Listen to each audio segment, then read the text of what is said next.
नमस्कार, मी ज्ञानदा कदम। आज संध्याकाळी 7 वाजताच्या न्यूजरूम बुलेटिनमध्ये काय विशेष हे मी तुम्हाला सांगणार आहे। स्थानिक स्वराज्य संस्थांच्या निवडणुका जवळ आल्या आहेत। महायुती महाविकास आघाडी कोण कुठे एकत्र लढणार, कोणाचं कुठे बिनसणार याची चर्चा रंगलेल्या असताना मुख्यमंत्र्यांनी एक महत्त्वाचं विधान केलंय की महायुती कोणकोणत्या ठिकाणी कोणकोणत्या महानगरपालिकेत एकत्र लढेल आणि कोणत्या ठिकाणी काहीशी वेगळी भूमिका घेतली जाईल। तर या जागा कोणत्या आहेत हे 7 वाजता जाणून घ्यायचं आहे। सोबतच एकीकडे महायुतीबद्दलची माहिती समोर आलेली असताना दुसरीकडे महाविकास आघाडीमध्ये मात्र बिघाडी होण्याची दाट शक्यता आहे।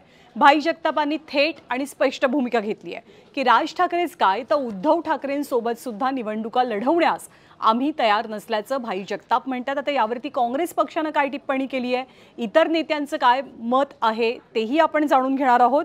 सोबतच नवनिर्वाचित आमदार म्हणजे जे फर्स्ट टाइम आमदार बनलेले आहेत त्यांच्यावरती ऐन दिवाळीमध्ये निधीची बरसात झालेली आहे। आता या निधीचं 5 कोटींचा निधी त्यांना मिळालाय। या निधीचं आणि आगामी निवडणुकांचं कनेक्शन नेमकं काय आहे ते सुद्धा संध्याकाळी 7च्या बुलेटिनमध्ये आपल्याला जाणून घ्यायचं आहे। आणि हो, दिवाळीच्या सुट्ट्यांमध्ये बरेच जण बाहेर फिरायला जातात, मोठ्या सुट्ट्यांवरती जातात, पण आपण कुठे चाललोय, आपण काय करतोय या सगळ्याचे अपडेट सोशल मीडियावरती देण्याची अनेकांना सवय असते। व्हॉट्सॲपवरती अनेक जण स्टेटस अपडेट करत असतात, पण पोलिसांनी आता सावधानतेचा इशारा दिलाय या सगळ्या अपडेट्सवरनं।